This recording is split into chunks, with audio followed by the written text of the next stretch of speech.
This is Carl at National RV Detroit. I'm going to walk you through this 2021 Forest River Salem model 27RK. Alright, so I'm on the door side here. All the way at the back here we're in the process of cleaning your trailer, so it's a little dirty right now, but we're just finishing up here. Your water heater works on both gas and electric. Right now it's empty because the trailer's winterized. It's good to keep in mind that right down here, this rocker switch, if you can see it in the lower left hand corner, this controls the electric heating element that's behind this plate here. So to turn it on, you got to flip that switch on. Never flip it on never flip it on unless there's water in the water heater tank. You never can run it dry because it'll damage it very quickly. Okay. The trailer the water heater is in bypass right now, and there's antifreeze in the trailer. Okay, so you have your power awning here with an LED light strip. This up here is the vent for your range hood. So if you're going to vent, there's in each side here there's a little detent where you can push the baffle and it'll flap freely. So when you're venting, you want to flap it freely. Otherwise, just keep it shut when you're traveling and storing it, that sort of thing. This is a spray port. You get a sprayer with it. You get a outside kitchen here. Now, the griddle here, you can see it has a quick connect. Well, this plugs in at the back of the grill, or griddle. Then you have a male side right here. Let's see if you can see that. And that plugs in, let me show you, right down here. So you have to plug in the gas, of course, to when you're going to use it. All right. You got outside speakers. This is the fill for the fresh water tank. I mean, normally at most campgrounds they're going to have city water, so you're just going to hook up the city water and you'll be all set. But sometimes you're going to be at a campsite that doesn't have plumbing on the campsite, so you can pre-fill this tank and use the onboard pump to pump water if you need to. This is just antenna out and power and a TV backer if you wanted to hang a TV there.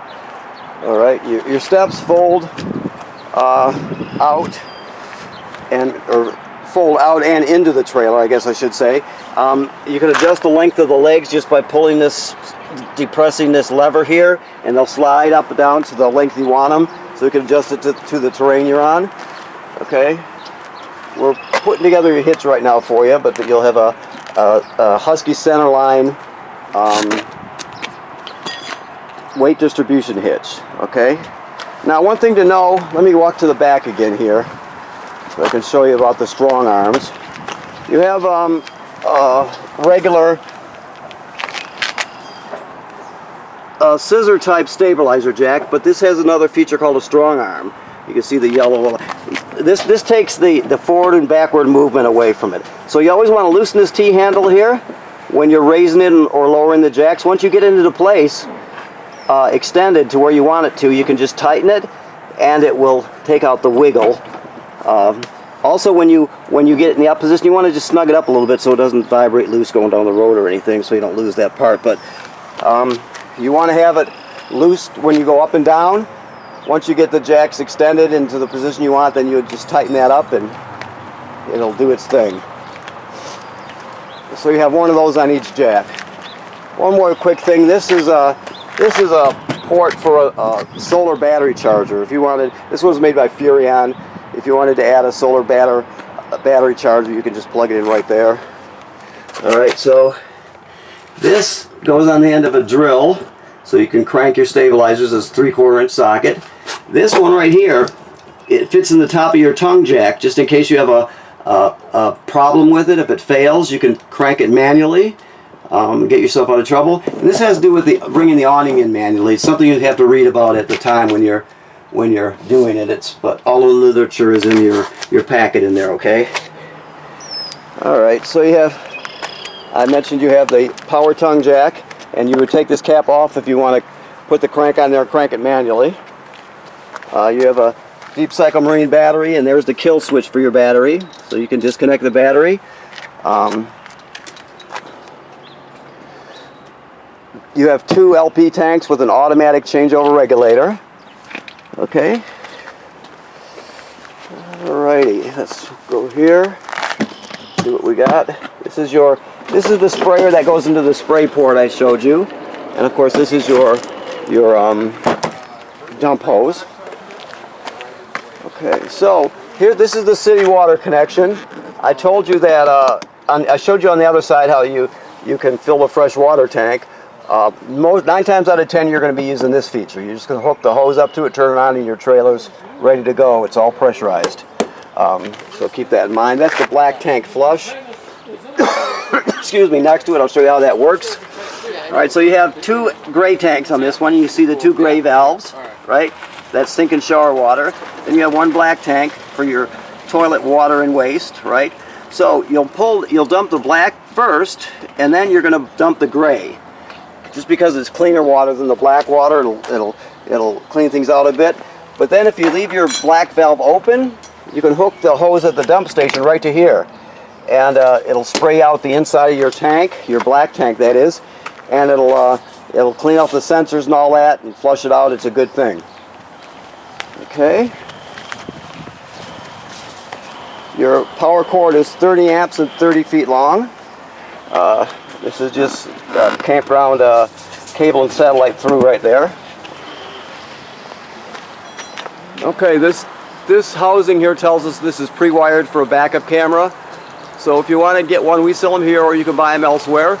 They the thing is, it's a Furrion system, so it takes a Furrion camera, and it's got to be the one that fits in that housing.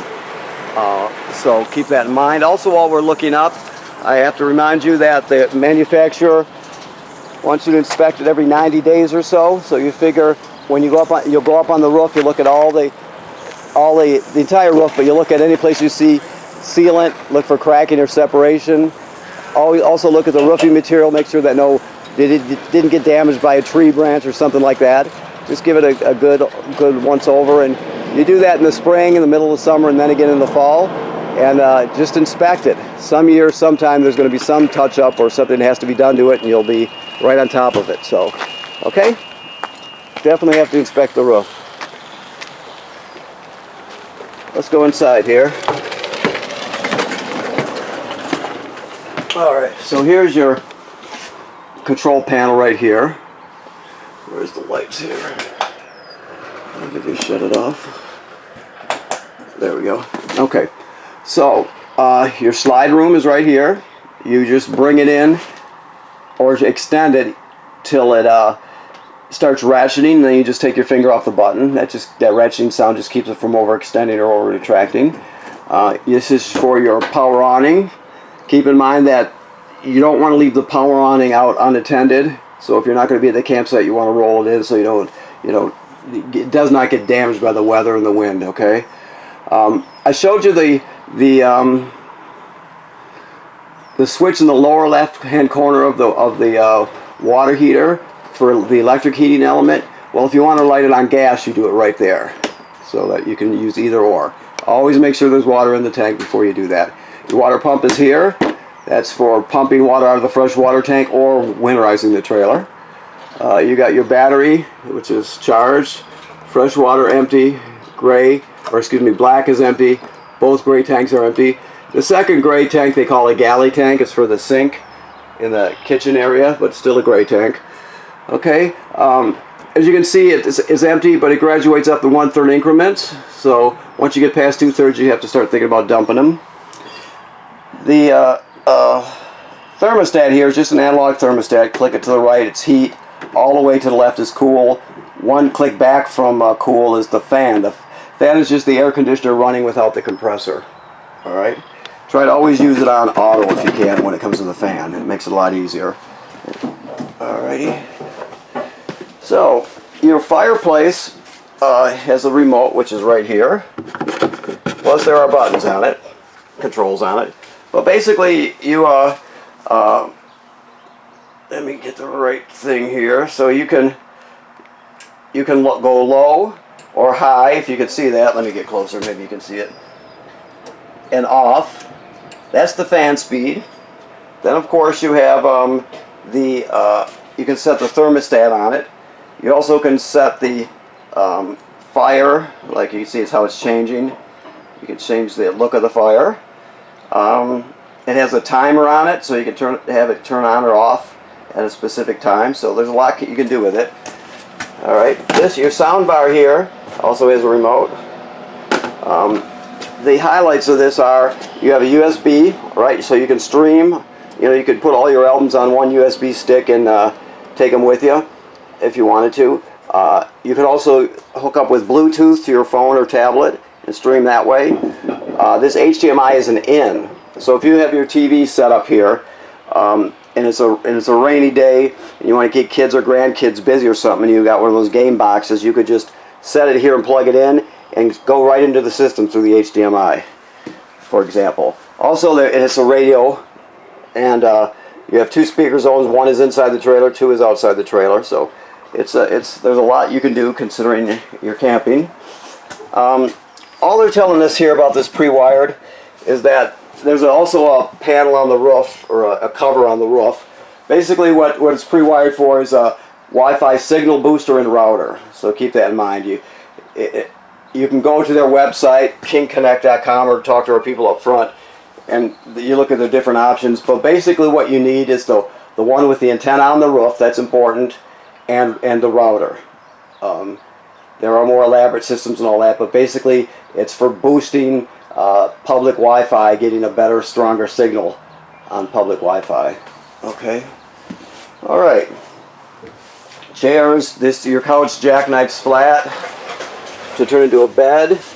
This table, the legs pull out of it, and you can set it down on those cleats and use the cushions to fill in the space, and you got another bed there. So that's kind of neat. This device down here is your carbon monoxide and LP gas detector. It should always be green like it is. If not, get it serviced. But it tells you whether you got carbon monoxide buildup or LP gas buildup. All right. This device down here is your power converter. So what it does is it converts 110 AC to 12 volt DC. Right, you can see that you have regular circuit breakers like you'd see at home right here, and they're all labeled. That's 110 AC. Then the power is converted to 12 volt DC over here. You got 12 volt fuses, and they're labeled. So if any of these fuses were to blow, they'll actually light up, and you can see it through this tinted plastic here, so you would know. Also, when you're plugged in, this is a battery tender. It'll sense how much energy your battery needs up front, and make sure it keeps it charged up as long as you're plugged in, of course. When you're at the campsite and you're plugged in, this charges your battery, and when you're pulling it down the road, your tow vehicle's alternator charges it. So you should always be charged. This is just a 12 volt compressor refrigerator here. We're still cleaning up here. I know things are dirty, but we'll have it ready for you. So this works on 12 volts basically. So again, you can go down the road and it'll run off the battery, and your battery's being charged by your alternator, right? Or once you get to the campsite, you're plugged in, and your power converter will convert the 110 AC to 12 volt DC for your refrigerator.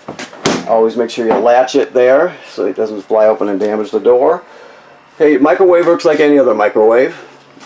I told you about the fan. That's right there. Always make sure to open the baffle when you're venting. Okay. Alright, so to light this, you spark it by turning it clockwise. So you turn on the gas, spark it, and there you have it. It lights. The oven's a little bit different.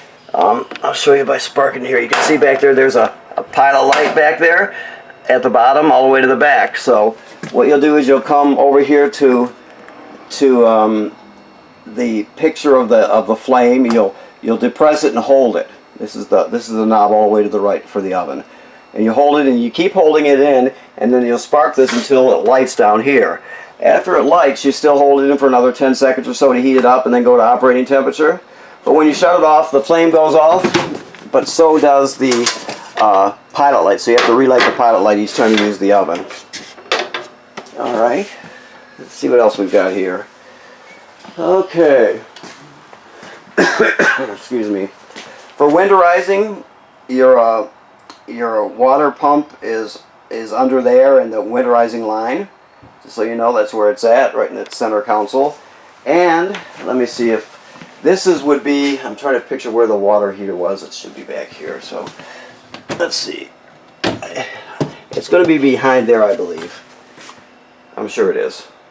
So the valves to bypass your water heater and to, heck, I'm going to go out and look. I don't want to give you the wrong information about where it's at. I just can't picture in my mind where it's at without looking.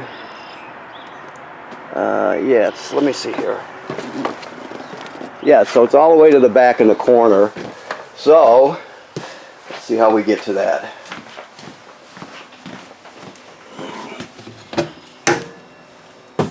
It looks like you can take this panel off here, or you can take this one off and scooch over, I think, to reach it. So, that's where you find the bypass valves. Okay. Alright, so the bathroom, sink and shower work like any other sink and shower.